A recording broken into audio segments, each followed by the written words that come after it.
Boys, let's get the soup in the pot and we're boiling, baby. Let's Boiling. go! All right, 3, 2, 1.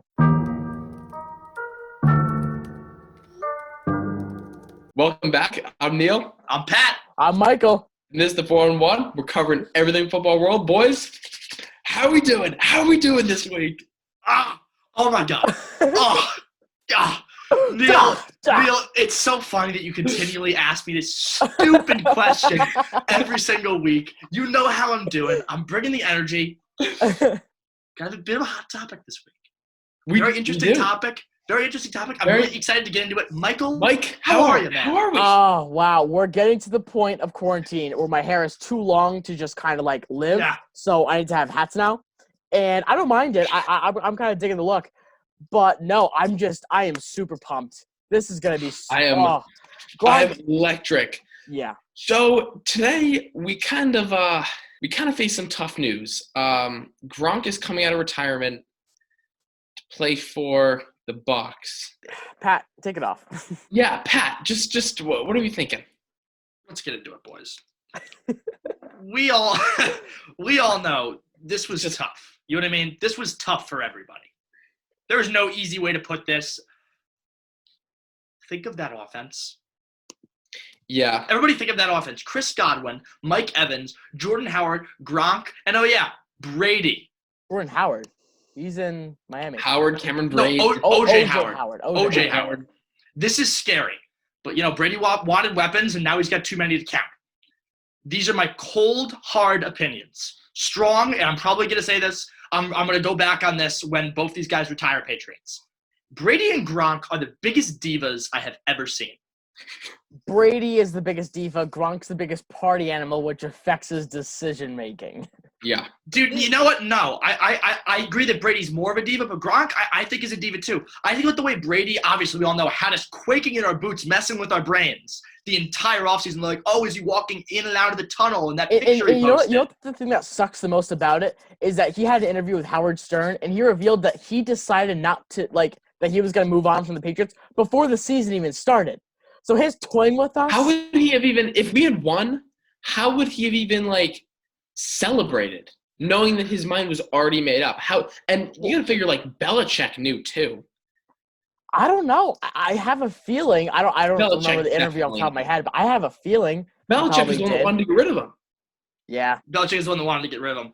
But you know what? I think about the way Brady handled that. I think about the whole Super Bowl commercial. He's like, I'm not going anywhere. Is he not retiring? Is he not this? The whole, very up in the air phrasing. It's all the phrasing. Gronk did the same. He baited us all, saying last season he had a special announcement to make.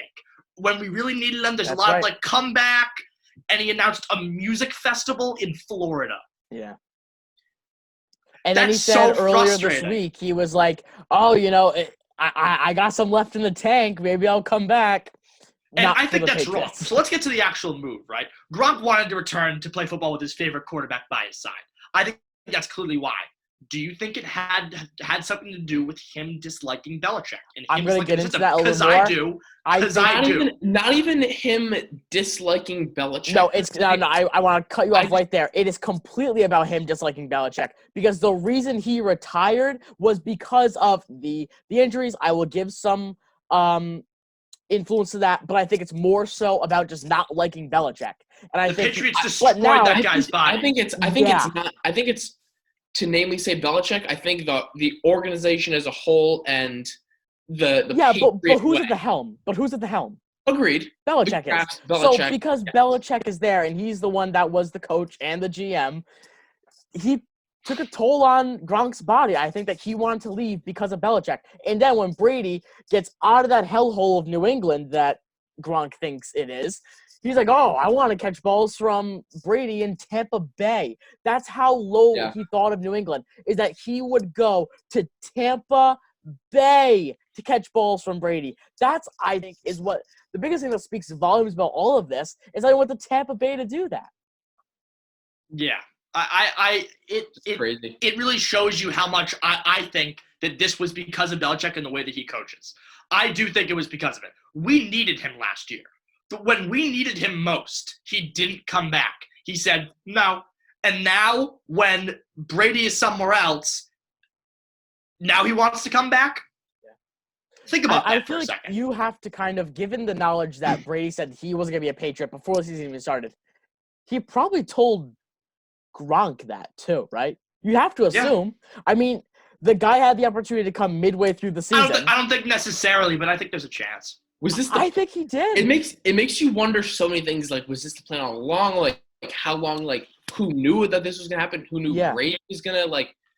It's just look. This is all I have to say about this. When we needed him last year, when Brady was still there, he wouldn't come out of retirement. And now that Brady is out of New England, he goes running for Brady. It shows you that Belichick may have had to do with his reasoning. I think it definitely is. And look, here's my question. Is he even going to be good? Is this whole podcast stupid? Why is this? Are we even worth it talking about this? Pat, I think you were reading off my notes. That was one of my notes. Kind of react directly to what you're saying. Is he going to be good? Like, he's lost a ton of weight. He's putting it back on, but still. Yeah. So his most recent physical, his weight is up to 260. His agent and trainers say he's healthy, whatever that means. I think he's going to be used more, to his blocking ability more than anything else. If you have Gronk, you're going to use him to catch the ball. They wouldn't just use him for his blocking. No, I don't think they're going to use him just for – like, he's a great blocker. I think that's what makes him the greatest tight end of all time. Plus, you also have to remember, Bucs aren't going to pay a tight end $9 million to block. To block, exactly. And also, it'd be a little bit different if they had an amazing running back in Tampa. They don't. Yeah, not the draft – maybe, but but that's going to be on the defense. They're going to use that on the defense. Michael, before you jump in, I'd be remiss if we didn't thank our sponsors, Daly Orton Attorneys at Law, Warwick, Rhode Island, full-service law firm. They'll handle all of your legal needs. Contact Kevin Daly, 401-921-5901, if you have any questions. All right, Mike. Yeah, I still have some more stuff. He's going back in. He's lost weight still. Gronk was his favorite target. 78 touchdown passes to Gronk. That's absurd. That's crazy. Regardless, I think what happens, I still think it's going to be pretty big. I think it's going to be relatively dangerous. We still don't know. Take away Evans. You got Gronk open. Take away Gronk. You probably got Howard open. Think about all of these weapons, dude. Take away one, another's open. Double team one, two are open.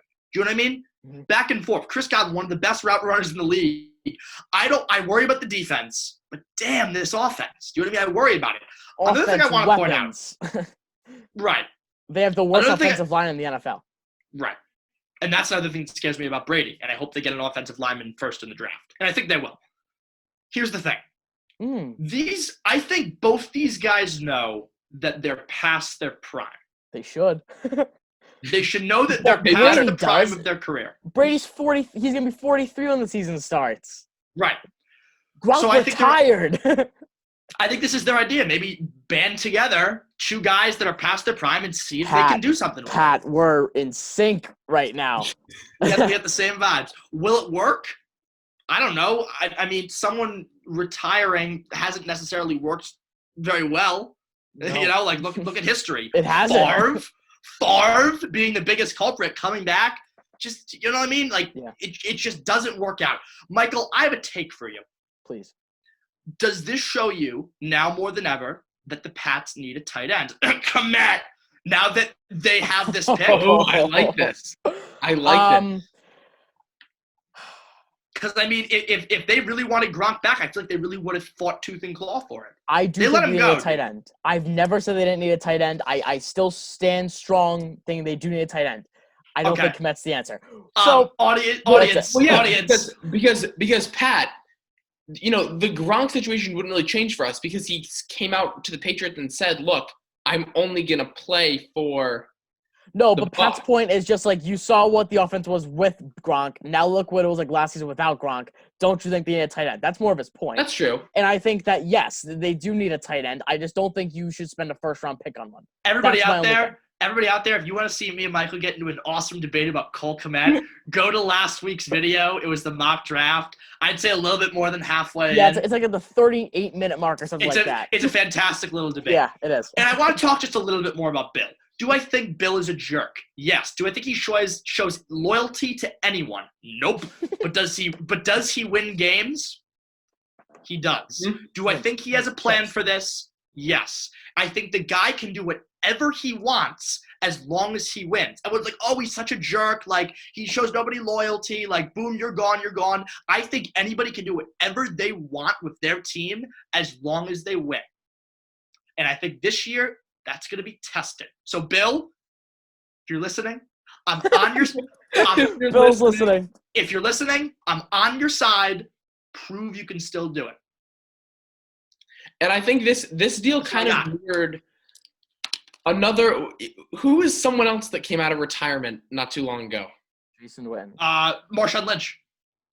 Marshawn Lynch. And it was a very similar thing. He was retired, and he said, look, I only want to play for a blank team. I think they traded Lynch, the rights to Lynch. The Seahawks traded the rights to Lynch and a sixth-round pick to the Raiders in exchange for like a fifth-round pick. Because they need a running back in the playoffs. And I think, Michael, you probably have a little bit on this. I think a big question in a lot of Patriots fans' minds is why didn't we get more for Gronk? Yeah, dude, I don't know. I can tell. I don't know about that. I don't know about that, dude. There's a lot of question marks. There's a lot of question marks about this, dude. Okay. Gronk is out of the league for a year. Is a fourth round. I think it was decent. Pat, can I please get into it, please? Hop in, Mike. Please. Michael, Oh, thank God. All right. So when we woke up today, did we have a fourth round pick? I don't know. Yeah, I'm not sure. We didn't. We didn't. didn't. When we go to bed, are we gonna have a fourth round pick? Yes. Yes. All right. So you know what this tells me? Just like the entire situation. Tom Brady adds instant credibility to this team. Think about it. Let me ask you: Did anyone care about the Tampa Bay team before Brady got here? No. Yeah, they were one of the most unattended fan bases. Well, they were No, they were not relevant. They weren't relevant. No, get out of here, Neil. They were growing. Yeah, Neil. Brady, As opposed to, I have to interject. As opposed to like 4 or 5 years ago, once they started getting Godwin, I'm saying pre-Brady. They haven't won a postseason game since 2002. They were not a relevant team at all. They weren't. Dude, this is one of the most irrelevant team in sports. Yeah, that should not be a debatable topic. They didn't have an icon. Now they do. So it's true. A lot like, for those basketball fans out there, because I know that they're high school kids. They got to like basketball. It's a lot like when LeBron went to Cleveland. Okay, so no one cared about Cleveland, really sports-wise in general, but Cleveland basketball. What about the map? Pre-2014 because they weren't relevant. LeBron made them relevant. Like Pat said, he put them on the map. And more than that, he made players want to go there. Brady's doing the same thing with Tampa Bay. The LeBron effect. People want to go there. Yes, the Brady effect. You can't tell me that Gronk would just wake up one day and want to go to Tampa Bay if Brady wasn't there. You can't tell me that. It's also his favorite weapon. Yes, so people like Brady throwing them the ball, right? Right. Okay, being in the same locker room as Brady. So it also tells me that Brady's bigger than Bruce Arians. Brady wasn't bigger than Bill Belichick. Arians never had a vertical middle-of-the-field pass threat, as long as I can remember, in any of his offenses. But now that Brady is quarterback, Brady wants Gronk. And Arians is willing and is going to conform to what Brady wants. Because you know why? It's Brady's offense. Arians no. And he gets what he wants. Brady I'm is agreeing just with you. like LeBron. Dude, Brady is Arians' little puppet. Yes, exactly. Brady is just like LeBron. Excuse me. Well, Arians is Brady's little puppet. I know what you meant. When LeBron was in Cleveland, it was LeBron's team. You want to know why? Because LeBron added credibility to that team. He put that team on the map. Brady adds credibility to Tampa Bay. Players like Gronk now want to go to Tampa Bay, not to be a Buccaneer, but because of Tom Brady. To be part Brady. of Brady's squad. I completely agree with you. Also, I said it in the last podcast, and I'll say it again. The Buccaneers ranked dead last for offensive line efficiency last year. Brady whined and cried all year for not having a good O-line and not having weapons. And the Pats had an average offensive line. It's going to be worse. They're going from average to 32nd. They're going to add on that in the draft. Well, look, one player can't make an offensive line. Exactly. No, Michael, they're going to add on to it. I can literally bet you like $100 that they're going to. You'd assume. But here's the thing. So plug him into a team that has a considerably worse offensive line. And the Pats were average. This is the team that signed no one in free agency for the offensive line. And now you can have all the weapons in the world, right? But if you don't have the time to get it to them, why does it matter? So here is my little my little offer. I am offering $10 to any person that wants to bet with me that the Buccaneers won't draft an offensive lineman in the first round. If you would like to take that bet, comment down below. I'm offering $10 a bet. I am not going to be taking that bet because I agree with you, Michael. There's Good. no way. I also want to add. It is the 32nd. It is the worst. The draft is to address things that teams are bad at. They're the worst in the league. Yeah. No way they don't. Michael, I also want to address Gronk's move because what am I doing without talking about, the biggest news of the hour, right? It was the pettiest move of Gronk's career. Think about this for a second. I'm just going to put it in terms that we can all understand. Gronk was playing for a dynasty in the peak of its, existence. Luster. He then, after a Super Bowl, retires.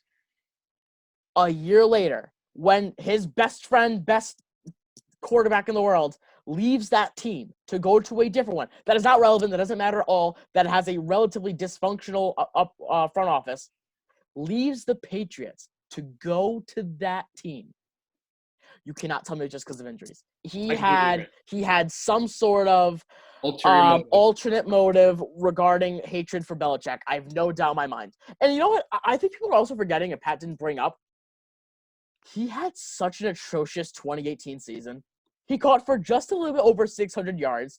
He was banged up the entire year, only started 11 games. He didn't play that well. He turned it on in the playoffs, but he had the only touchdown. He didn't, yeah. In the Super Bowl. He didn't have a touchdown. He got him close to it. Sonny Michel put it in, but he had got the 1 yard. Yeah.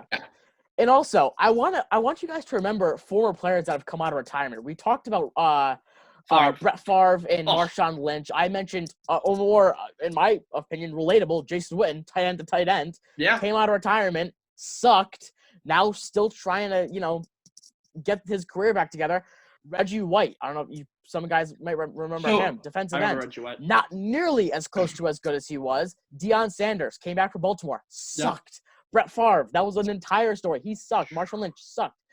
These are all players that came out of retirement that sucked. I don't think that we're going to see Gronk sucking, but I definitely think we're obviously not going to see him the way he once was. Because right. So, Neil, just a question for you, Neil. What do you consider sucking? Do you consider Gronk's 2018 season sucking? Exactly. Yeah. I would be genuinely shocked if he performed better than his 2018 season. Well, I would say he sucked in 2018. I would say he sucked. Yeah. He couldn't stay on the field. Maybe not sucked, but he did not play like he would Gronk. He didn't play to his complete potential. Compared to his complete potential, he sucked. Gronk did not play well. Okay. So with that being said, I don't think he's going to eclipse that. But I think we also need to compare the weapons. I mean, that New England offense in 2018, it was not loaded. It was Julian Edelman, on and off, Josh Gordon. Yeah, exactly. And then Gronk. Gronk was there, like 3rd and 5, you go to Gronk. You know what I mean? Like, he was still – 2018 season. Sorry. Yeah, he was still their number 1 receiver. So, I don't know how you can go from there to the Buccaneers. And I would like to add, I did say he sucked, but he was still their go-to receiver. I mean, he can still perform in the clutch. But you go from there to the Buccaneers, who he's like 3rd option, 4th option maybe? Yeah. Depending on how healthy he is. That's a question for me. Interesting question. Who do you think they're like at the end of the Buccaneer season? Who do you think will have the most receiving yards on that team? Godwin or Evans. I just don't see Gronk being anywhere close. And I think you have to attribute that just to him being a tight end. And tight ends usually don't lead teams for receiving yards. Well, but as far as Brady's Patriots knew for a while, he did. No, not really. Edelman, yeah, okay, for a few seasons he did. But also, like, there were the Randy Moss seasons and the early, like, Welker seasons. Yeah, but Welker and Moss, Gronk wasn't there yet. Gronk was in 2011. No, Gronk only had 3 of the 6 Moss wasn't there, but Welker was there. Welker might have been, late Welker. He got like 1,500 yards in a season. But anyway, I want to bring up a situation that is very close to this. It's another basketball one. So the GM of the Celtics, his name is Danny Ainge. Danny Ainge is known for one of the most iconic trades in NBA history, and I cannot stress that enough. He traded away Paul Pierce and Kevin Garnett, and Jason Terry. So three veteran guys, Paul Pierce and Kevin Garnett, Boston icons, right? Icons of Boston, traded them away. Okay, he got back 3 first-round picks. Those 3 first-round picks were turned into all-stars. Okay, so now you can largely attribute that to the Celtics. Pat, you don't know basketball. No. You don't have to know basketball to compare. I'm not claiming to be a basketball genius. What I'm saying is I really hope you're not saying that fourth-round pick is going to turn into a stud. No. That is not where I'm going with that. Okay, no, I'm sorry. Even take out the trade itself. I'm saying they got rid of these guys, right? Because they said, they're past the prime. We can't do anything with them anymore. His nickname is now Trader Dan because of that trade. I mean, the guy is a legend for it. My point to that, the Bucks situation, it wasn't a trade, more to Pat's point, but it was two guys past their primes and just trying to rally them together to win. And you know what happened? They didn't even get 20 wins that year, okay? And it took the Celtics a few years to get their stuff back together, but they inevitably did. And they were not the favorites to win the championship this year, but they were like top 3 or maybe top 5. So They were top 2 or 3 in the Eastern Conference. Yeah, in the Eastern Conference, definitely. But I think if there was a bio or like a saying for this podcast, it'd probably be if history repeats. So if history repeats, it won't work. And I don't see the Brady-Gronk connection. I don't see Brady working in Tampa Bay. More just I just don't. I think the offensive line. I agree with the offensive line. The chemistry is still there, though. Chemistry is, but now with those other receivers, and like we're saying how Gronk.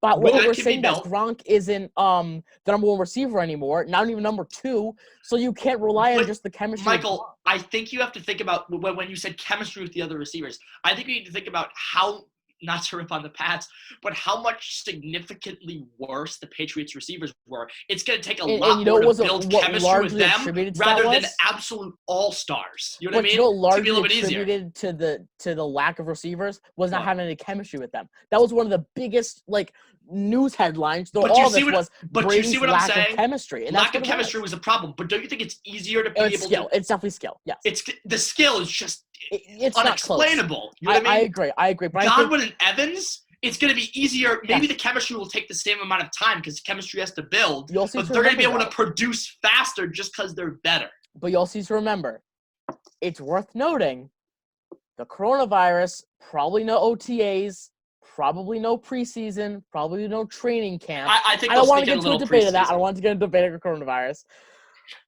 But we've kind of avoided that whole exactly. That's kind of my goal. But I think you can relate that to the chemistry with Brady and his receivers. If you take some of those things out of it, it takes a knock on their chemistry. I think chemistry is a big part of this. I disagree. I don't think. Look, dude, chemistry takes time, but they're still studs. They're studs. They are, and I agree with that.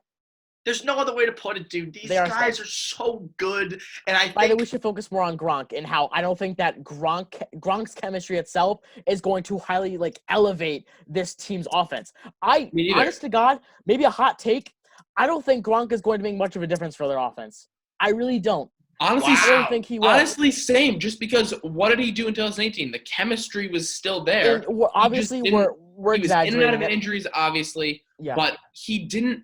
When he was on the field, he didn't produce to the level that everyone was expecting him to. And we're exaggerating. Honestly, it's. I agree with you, but I think it's almost a little bit less that, and it's a little bit more.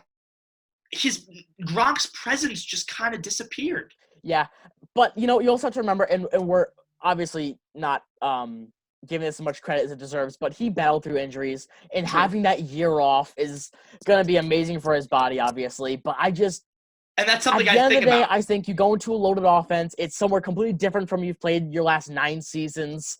And that's something I think about, though, Michael. But different system. Yeah, Mike. So I think he's injury prone. Injuries have definitely have been a problem throughout his career. A little bit. So, but a couple of minutes ago, you said that Brady, not a couple minutes ago, maybe a little bit ago, but you said that Brady and Gronk had some kind of thing going, I'm going to take this year off, and then you're going to dip. Do you know what I mean? Yeah. That's all just conspiracy theory. Conspiracy, and to be honest, I disagree with that because I think that was more because, look, this guy's body needs to heal. He couldn't sleep for months after this Super Bowl because how screwed up his body got. No, I disagree. I think it was more about him liking Brady more than Belichick. Think about how he went from New England to Tampa Bay. New England to Tampa Bay. That's. Oh my God! You went from a 6-time Super. He's still or whatever 3-time whatever, but 6 championships to like 1-0. I just don't see how they can.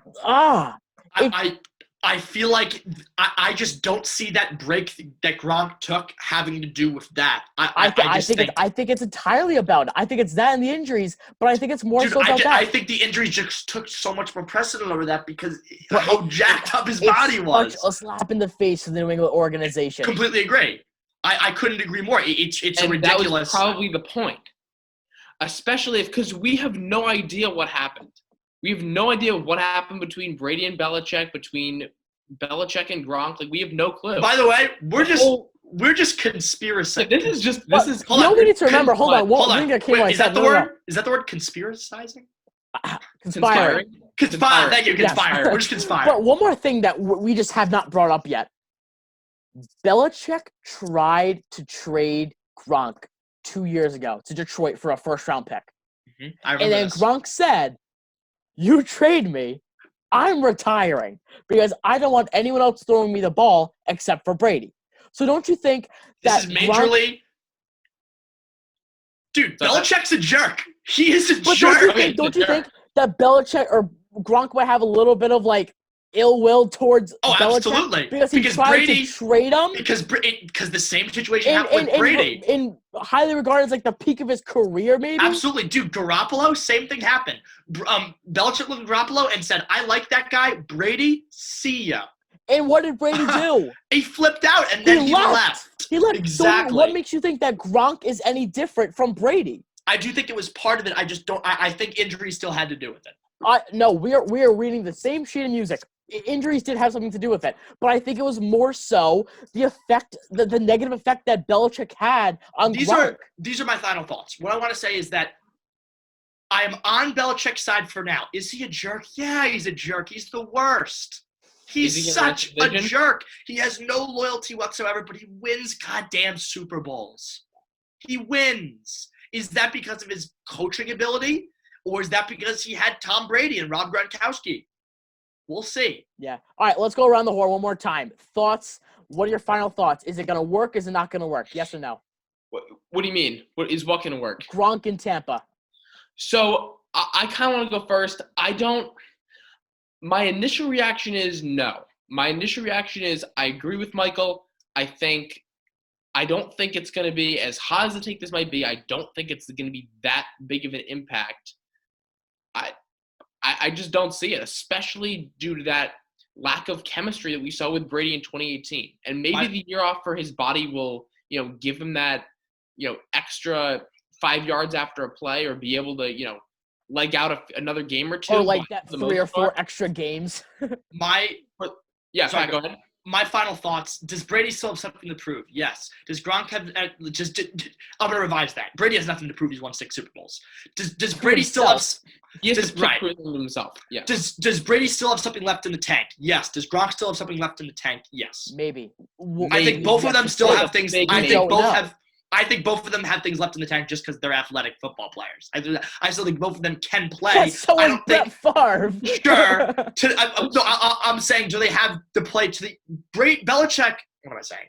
Gronk will not play to the ability that he did before. This is what I have to say. I think that gap year, I completely disagree with you, Neil. I think that gap year did nothing but hurt him. I think that is going to really really? I think did that nothing. Can't leave the podcast at that. Look, he had to heal. But I think that time away is going to just make him once again experience. Once again, not Gronk. Once again, coronavirus, he's going to have no time to warm up. You don't think he has a home gym? Yeah, he will. Sure he has a home gym. I'm talking team practice. Getting hit. Exactly. I agree, but dude, you are – oh, wow. No, the offseason, that year off was so huge for his injuries, dude. I don't contradict myself, but he could be a revamped player after this. I don't think he will be, but I think that year off was so crucial to his health and his chance of maybe returning to his former self. I don't think he will be just because I don't think it's in the cards. My final thing is I think this is Brady. Gronk is going to be Brady's. When he needs a play, he'll pop it to him. He might make it, he might not. It's not going to be, and it's sad, but I don't think Gronk will be Brady's number 1 target anymore just because Evans and Godwin. Those are my final thoughts. Will it work? I don't know. My immediate thought, if I had to flip a coin, I'm going to say it's probably not going to work. Michael. Just 500 yards. That's my number. I say 500 yards. I don't think it worked. I think he gets banged up sometime in the season. That's what I got. Injuries, they carry with you. They don't just leave. You know, you will heal from them, but they're still there. Like, that's still a damaged part of your body. He hasn't taken a hit in over a year.